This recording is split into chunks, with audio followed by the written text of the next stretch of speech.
Hello. So, I am someone who has officially, as of last week, been able to maintain my 9% body fat for an entire year. Maintenance was always something that I was scared of. Wasn't sure I was going to be able to do it. I knew I could get there.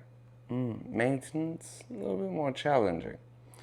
Now, there's a lot of factors that go into this.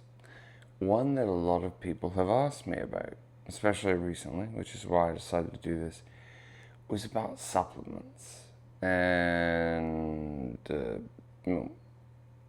vitamins. And I want to address something. They are not necessary.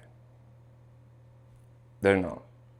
You can eat your whole foods, adjust your diet as needed, move around enough, get your morning sunlight, like so many people, such as Andrew Huberman, loves to talk about. Get your sleep dialed in properly. You don't need add-ons. I personally do have many, and I do find them to be helpful. So, figured I would address them. So I have my nice vitamin carry case. I keep this in the fridge because there is some, such as the omega-3, which should be stored in the refrigerator, in a cool environment. So, I've got my 3 doses.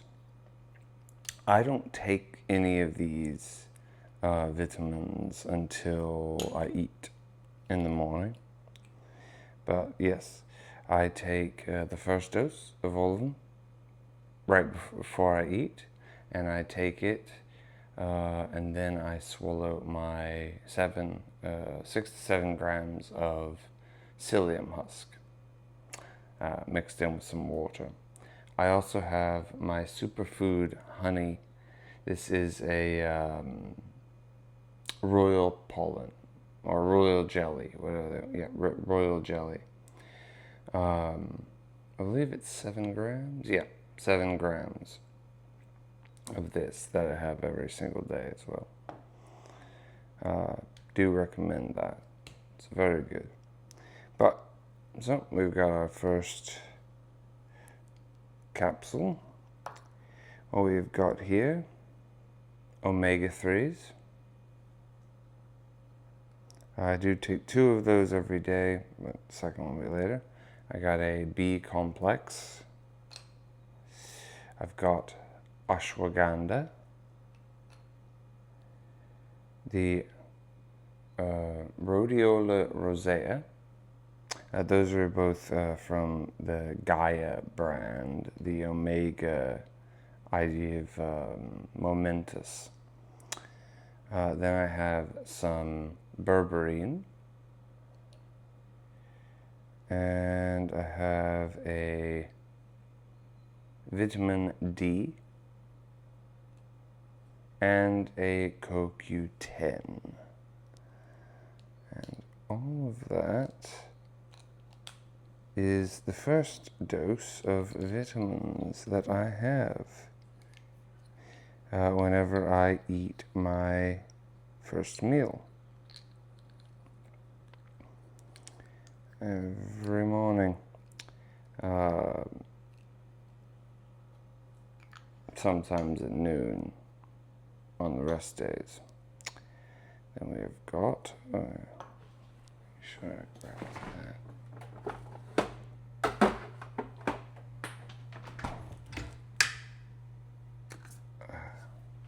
Because these don't fit in there, so I have to show those separately, I forget. Then we've got, after I finish eating that meal, I don't need to take all these out again, because they're just duplicates. I got the second omega-3, I got a second berberine, a second ashwagandha, a second rhodiola rosea, and another CoQ10.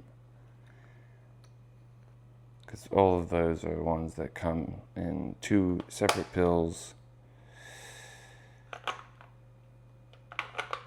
Then, what we also have is 2 of these, Tanga Ali.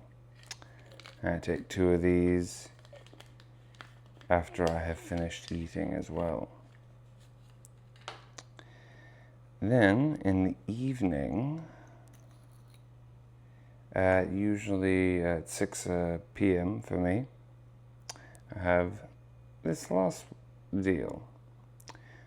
This, we have got our 3 magnesium, which is another momentous ones, and we have the valerian root, which is 2 vitamins.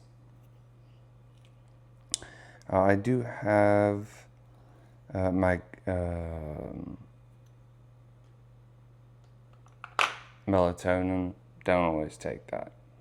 Only take that if I need it. And yeah, that is my vitamin setup every single day. I also do, as I mentioned, have the royal jelly. I have my apple cider vinegar, which is of course used before every meal I take some. And lastly, if you want to count this, I have my 100% cacao wafers. I have 26 grams of those every single day, and they are 100%. They don't look very dark, you'll notice. That's because they are actually very high quality ones. It's not the fake, super dark chocolate stuff that's been processed heavily. So yeah, all these vitamins, royal jelly, psyllium husk, my cacao, and of course, the first thing that I have every single day with my large cup of water whenever I come out here is creatine. I personally have 10 grams of it every single day. So yeah, that is all of the supplements. And as I said, none of these are necessary. There are certain ones that I think everyone should take, creatine being one of them. I think that everyone should have the royal jelly as well. I think it's very good for you. I find it to be very helpful. If you are a man and you are trying to maintain something like a 9% body fat, you might have some hormonal changes. And I personally did notice some loss of sex drive, not a ton, but a little bit. I still could do things, but I did lose some drive. I found that having the CoQ10 and the Tanga Ali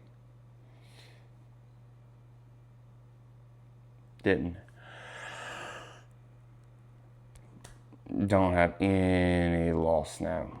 It's completely gone. So, don't know that it will work for everyone. Depend on you personally, but yeah. And the rest of the things are pretty basic stuff. I mean, omegas, if you're not eating fish every other day, then you probably should take it. Vitamin D, I mean, I get sun every morning, but having some vitamin D, generally a solid plan. There's other things I don't bother with, like the C. I get tons of that from my food. And yeah, I do occasionally, 3 days a week. Today wasn't one of those days, which is why I didn't show it in there. I apologize, adding this right at the end. I personally take iron supplement twice a week. And that is because my body seems to have a bad absorption of iron, despite the fact that I, eat red meat every single day. I eat spinach all the time, a lot of times. I love my spinach. You can critique that all you want. Anybody out there who's like, wants to complain about the toxicity of the vegetables, whatever. I love my spinach.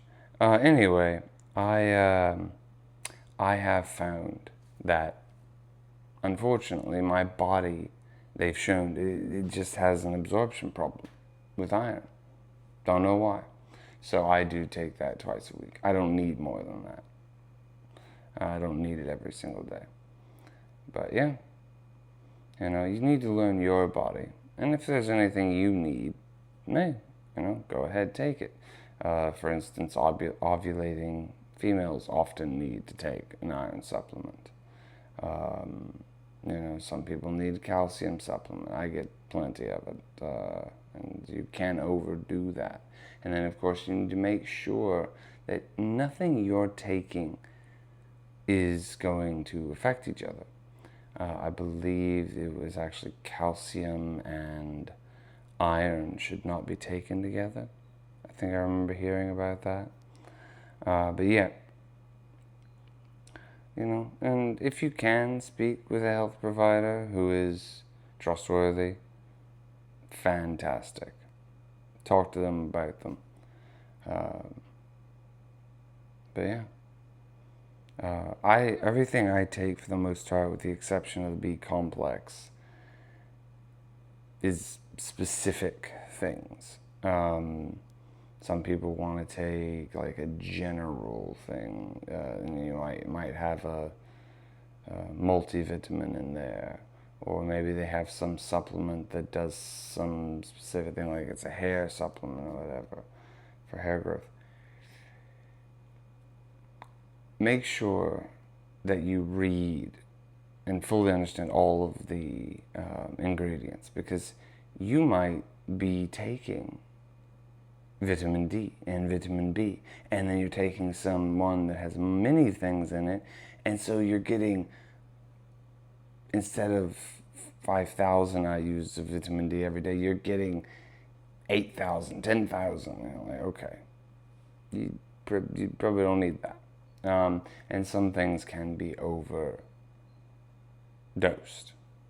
Vitamins, herbs, these supplements, they can be overdosed.